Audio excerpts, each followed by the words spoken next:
Un homme considérait son propre corps comme un champ de bataille. Son projet était d'y consacrer toute sa vie, et de forger ce corps de chair et de sang en la forme ultime du combat humain. Mais il ignorait qu'une décision folle, prise pour son image à l'écran, mettrait fin prématurément à cette grande expérience. Il s'appelait Bruce Lee.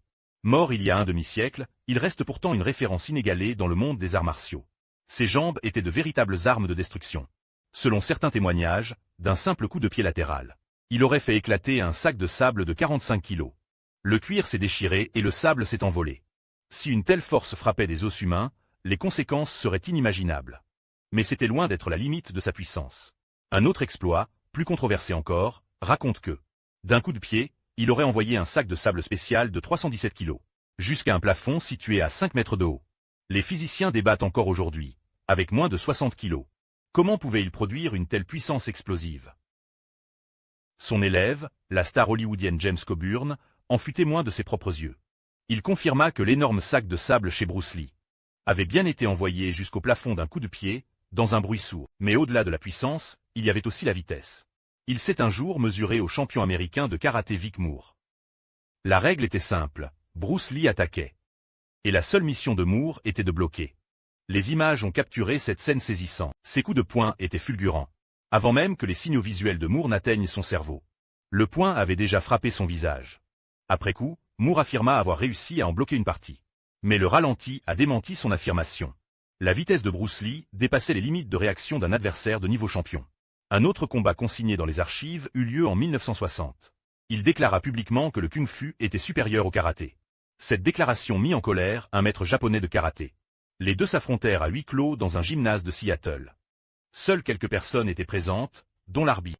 Au début du combat, le maître de karaté lança la première attaque, mais Bruce Lee l'esquiva avec aisance. Il riposta aussitôt. Une série de directs précis repoussa son adversaire jusqu'au coin. Son adversaire tenta d'engager le corps à accent grave-corps. Mais il ne lui en laissa aucune. Ses enchaînements frappèrent avec précision la tête et la poitrine. Finalement, un coup de pied décisif mit fin au combat. L'affrontement entier n'a duré que 11 secondes. Dans son arsenal technique, le nunchaku est une extension de son style personnel. Cette arme simple, composée de deux bâtons courts reliés par une chaîne, pouvait, entre ses mains, produire une force d'impact allant jusqu'à 1600 livres. Son disciple Danilo Santos eso bien que Bruce Lee n'avait mis que 3 mois pour maîtriser complètement le nunchaku. La fluidité et la précision avec lesquelles il le maniait semblaient être une extension naturelle de son corps. Cette arme est ainsi devenue l'un des symboles les plus emblématiques de sa légende. Il ne s'est jamais contenté d'un seul système. Fasciné par le jeu de jambes de Muhammad Ali, il passa d'innombrables heures à étudier les images de ses combats, intégrant cette mobilité légère dans son propre Jeet Kune Do. Cela rendait ses attaques encore plus déroutantes. Plus étonnante encore est la comparaison des chiffres. Bruce Lee ne pesait qu'environ la moitié du poids d'Ali, mais selon les estimations, la puissance de ses coups de poing pouvait atteindre 350 livres, comparable à celle d'un champion poids lourd. Ce rapport puissance-poids terrifiant va totalement à l'encontre des principes physiques du combat traditionnel. Même le septuple champion du monde de karaté, Chuck Norris, maître de taekwondo ceinture noire 8e dan, l'a reconnu publiquement. Dans un véritable combat, il ne pourrait pas battre Bruce Lee. Le respect de ses pairs les plus prestigieux est la plus haute des reconnaissances. Cette capacité presque inhumaine n'était pas un simple don. Elle provenait d'un système d'autotransformation scientifique et extrêmement rigoureux, en avance sur son époque. Chaque matin, il faisait de longues courses, et avait transformé son garage en une salle de sport privée entièrement équipée. Il attachait des poids à ses poignets et à ses chevilles pour ses entraînements quotidiens. Une fois les poids retirés, la vitesse de ses coups de poing et de pied devenait si rapide que l'œil nu avait du mal à la suivre. Selon les archives, il pouvait enchaîner 6 coups de pied en 1 seconde. Son régime alimentaire était tout aussi extrême. Il fut l'un des premiers athlètes à promouvoir les boissons riches en protéines. Son milkshake spécial mélangeait poudre de protéines, œufs, bananes et beurre de cacahuète.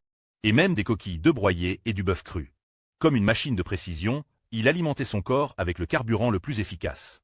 Sa femme Linda a confirmé qu'il consacrait chaque seconde de veille à l'entraînement. Et même en regardant la télévision, il entraînait encore la force de ses poignets. Il poussa les capacités fonctionnelles de son corps à leurs limites.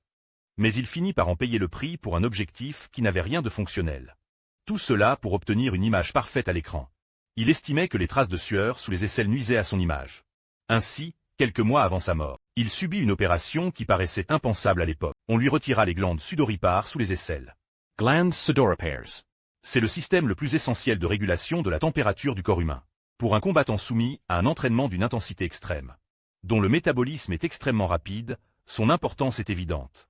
Retirer les glandes sudoripares revient à désactiver le mécanisme naturel de protection du corps contre la surchauffe. La version officielle annonçait qu'il était mort d'un édème cérébral provoqué par une allergie à un analgésique. Mais beaucoup sont convaincus que cette décision, prise pour des raisons esthétiques, a perturbé le système d'équilibre extrêmement précis de son corps, le privant de toute chance de se sauver lors d'une surchauffe ou d'une réaction médicamenteuse. Cet homme, qui avait poussé le corps humain jusqu'à ses limites, a finalement été terrassé par un simple détail lié à son image. Sa vie s'est arrêtée à l'âge de 32 ans. Mais ses recherches ont changé les arts martiaux pour toujours. S'il était encore en vie aujourd'hui, les règles du MMA moderne, comment les aurait-il réécrites?